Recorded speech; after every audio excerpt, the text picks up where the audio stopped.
All I can really say is that it didn't go to plan.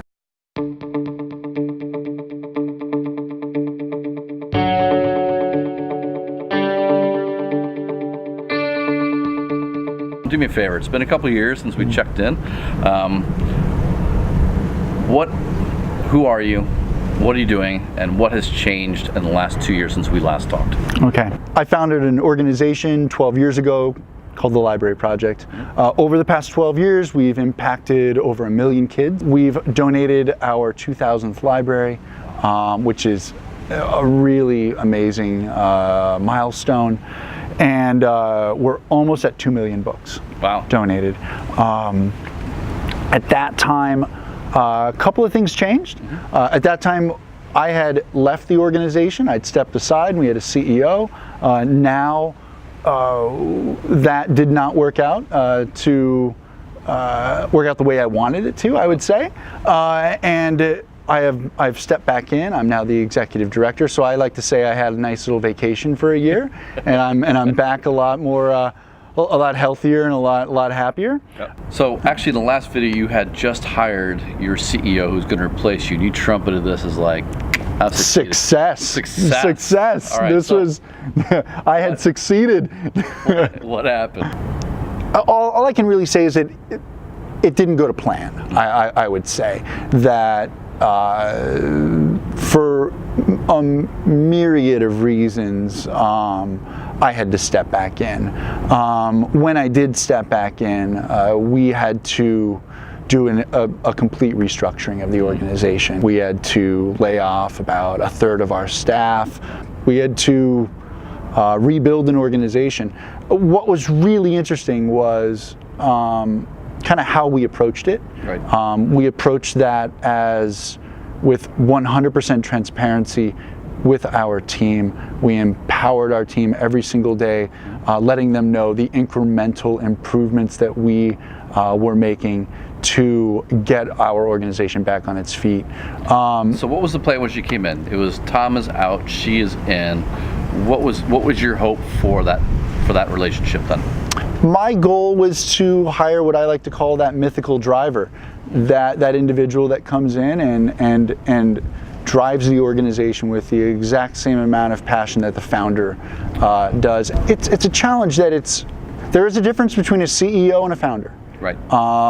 And I learned that the hard way, that a founder it is a personal experience. It's very, very personal, whether it's a company, a nonprofit, a social enterprise, whatever you want to call it. Yeah. Whereas with a CEO, it's a job. Right. And there's a job description. And so that was something that I learned. And I would say that I take 100% responsibility on that. Is just the misunderstanding of that this person was not a replacement of the founder. This person was the CEO. Right. And that's very different. You mentioned there's some things that you could have done. You take 100% ownership. What are 2 or 3 things that you would, hindsight 2020, what are 2 or 3 things that you should have done, you knew you should have done, but you didn't do, you didn't know, and so you didn't get, what are some 2 or 3 things that you think, if I'd just gotten these things done, it would have worked out? Well, I'll speak to one. Right. One that I just keep reflecting back on. There's probably a couple that cascade off of that, but the one that I really reflect on is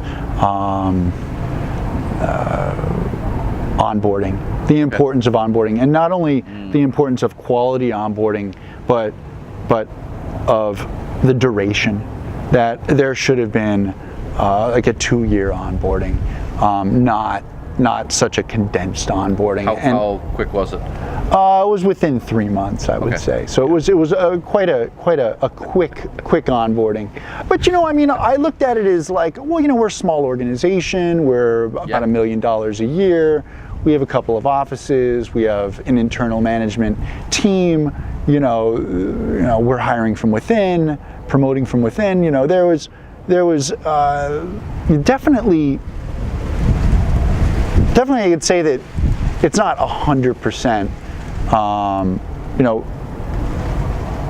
It definitely could have been better. Yeah. But I definitely would say staying in for 2 years to manage that, Right. we probably would not have run into the same challenges. Probably. Okay. Probably. Yeah, nothing's certain, right? When you came back, what was the team's response? It was like, yes, Tom's back, or like what was the response? They were very much, how do we fix the organization? It was very, very, very mission driven. It was very much that, what do we need to do to get our mojo back? Now, how did you feel? I mean, as an entrepreneur, we just had a 2-hour conversation about the struggle of entrepreneurship. How did you feel when you came back? Like, what is it that you struggled with? Were you happy to be back? Like, how did that transition make you feel? It was the toughest year of my life, I would say. Finding out that the organization that you started, say, 10 years earlier, is failing. Yeah. And it was largely, it's a bit of your fault being played in there, or my fault, that this is happening. And so whether it's 100% my fault or 50% or 25 or whatever, there is that. So it was really hard. But I think that what I recognize now is that, there's not one entrepreneur on this planet that has not went through something like this. And it's not going to be the last time this is going to happen. Yeah. And if anything, it built a stronger organization. It built a stronger team. And we don't even think about it anymore. To be honest, like it's behind us. So you are a better organization for everyone. Oh, we are. And I've learned how to step away. Okay. Which is also good. Where, will I ever be able to hire a CEO to physically step away? I'm not really sure. But what I do know is that our team, I have effectively stepped away in the day-to-day. Yeah. And it's a better organization because of it, because we have an incredible internal team of directors, and they're unafraid to make decisions, to fail, to recover, to do that. So Now, you mentioned hardest year of your life. What did that mean outside of the office for you? It was just really tough. I mean, it was, it's when your organization is, going through something like that, and when it's an organization that is so small, you have a small team of, 15, 20 people, all of these people, their first names, you've met some of their family members, it's a very personal challenge to get through. So it's knowing that if you don't make payroll, your friends are not going to be getting paid. It's a tough one. It hurts. Yeah, it does. And so how does that affect you as an individual, like emotional, physical, health state? Oh, health went down. Yeah. Physical, mental health went down. Yeah. And what I would say is I just had a really good group of people at that time that helped me through it. So, started going to the gym more, talking a lot. We talked a bit before this, but, talking to people about, the emotional stress that this plays on you. Right. That I think is the single most important thing. And I think that's something that I do a lot more of now. Right. Talking to social entrepreneurs, especially in the nonprofit sector, about, payroll is hard. It is just, there are most months it's easy, but those some months that you're really worried that if you're going to make payroll this month, next month, the following month, it doesn't matter if you've been doing this 10 years, 15 years, or 1 year. It is still a stress that people go through. Right. And so it's it's something I've just learned from. So when I see us going through challenges like this now, and our team sees us, and our team are going through challenges similar but different. Yeah, but different. But different. They're calmer now. Taking that a step further, then, how do you approach big decisions? How do you approach the organization's operations differently? Having gone through that process, you've learned to emotionally disconnect a little bit. You've learned to empower a little bit more. Your team's a little bit more comfortable. How has that impacted how you can make decisions? Are they better? Are they bigger? Like what? How does this come full circle to the organization? I empower a lot more. I would say that. Just speaking towards our China team, we have two meetings that I chair every week. One is a program meeting in the morning on Monday. It's about 1 hour long. The second meeting is a fundraising meeting on Wednesday. Okay. It is that's when I put in my opinions. That's when I insert myself. Beyond that, if people need support, they then come to me. Right. And I think just by providing that space, our team are making better decisions. They understand the challenges in schools, programmatically, with teachers, with children, much better than me. Yeah. They understand how to fundraise in China better than me. They need my support on very high level things. Like we're working through a challenge that's 1 or 2 years out. Yeah.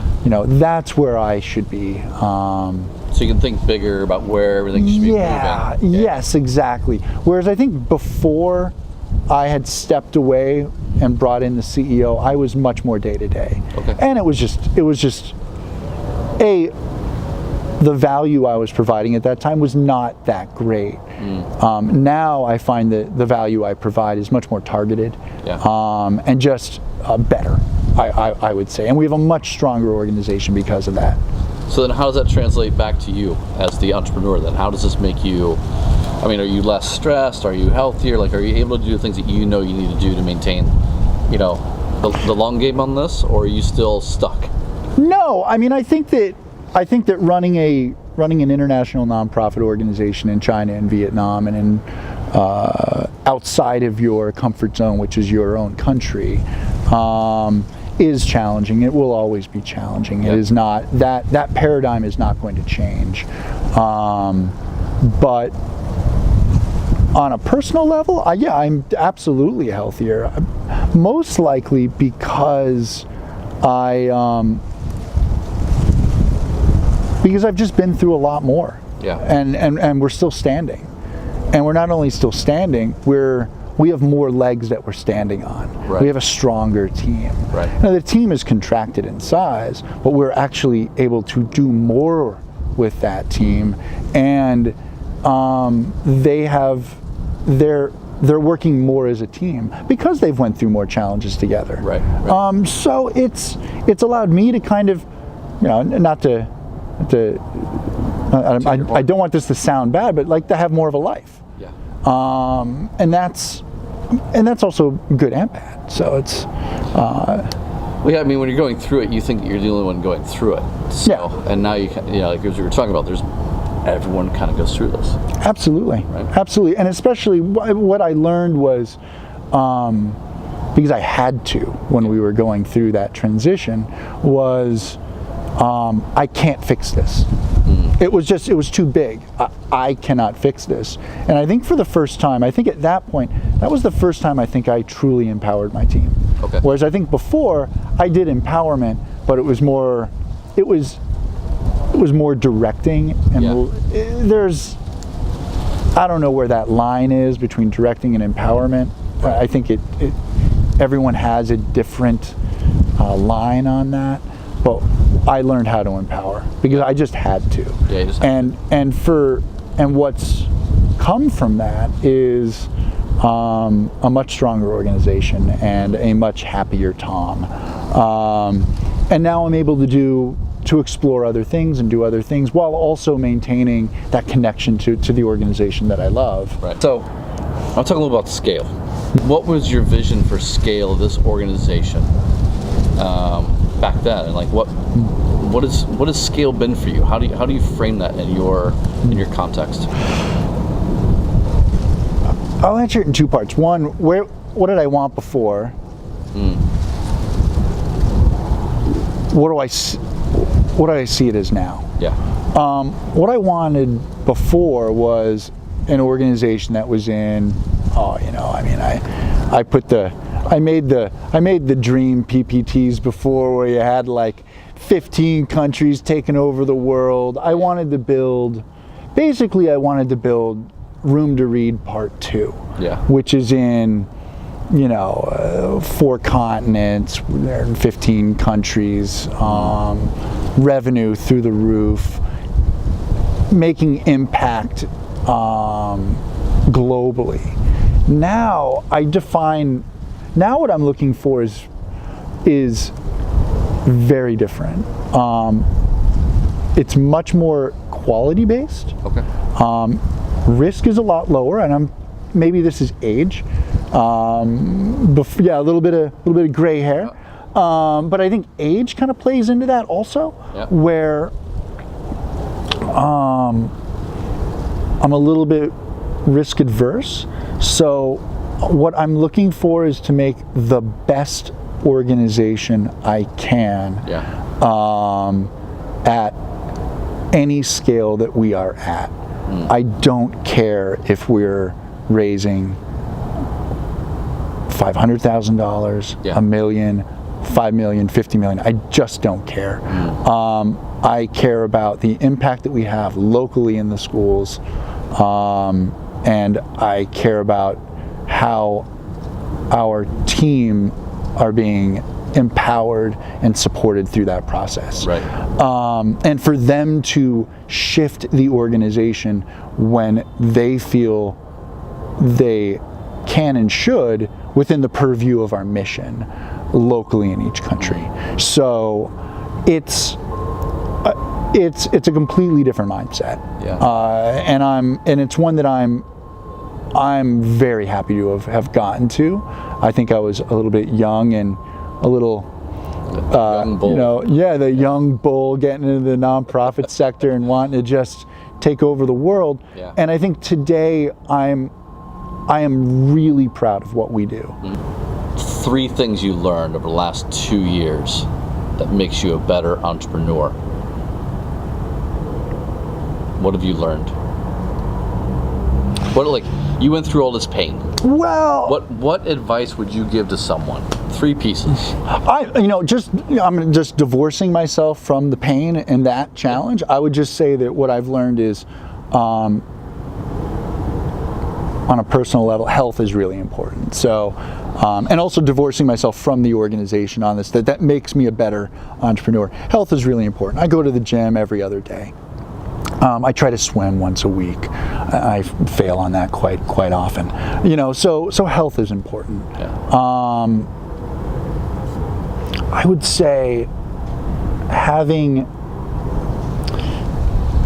time for me to be creative. I am a creative individual, so not having that in my life for a while has been a challenge. So I'm actively bringing that back into my life. Now that creativity is now being brought into the organization a couple-fold, which is quite exciting. And also, I would say that just trying to keep a positive attitude is just really important, because what I say and what I do, people consume. And then what I say and what I do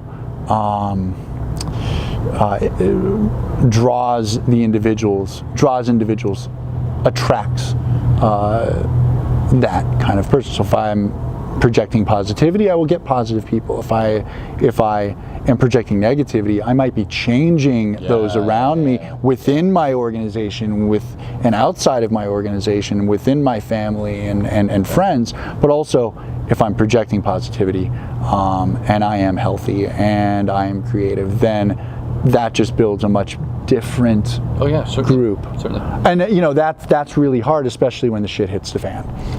It's just You walk into an office and people can read your face that the shit's hitting the fan. yes, Right. yes, and I think that if you are 9 times out of 10 projecting a positive attitude, that 1 out of 10 people are going to give you the pass. Yeah. They're going to give you the pass, and so no one's perfect, and I think that that's another thing I've learned is if I'm allowed a fourth one, I'm not perfect. I have yet to find a book on how to be an international nonprofit organization entrepreneur that is worth its salt. It is just a hard thing to do. It is challenging. So it's not. There's no right way to do it. Dude, we'd love to keep trying. Yeah. Trying. Absolutely. All right, that was Cool. it. We're good. Thank A lot you. faster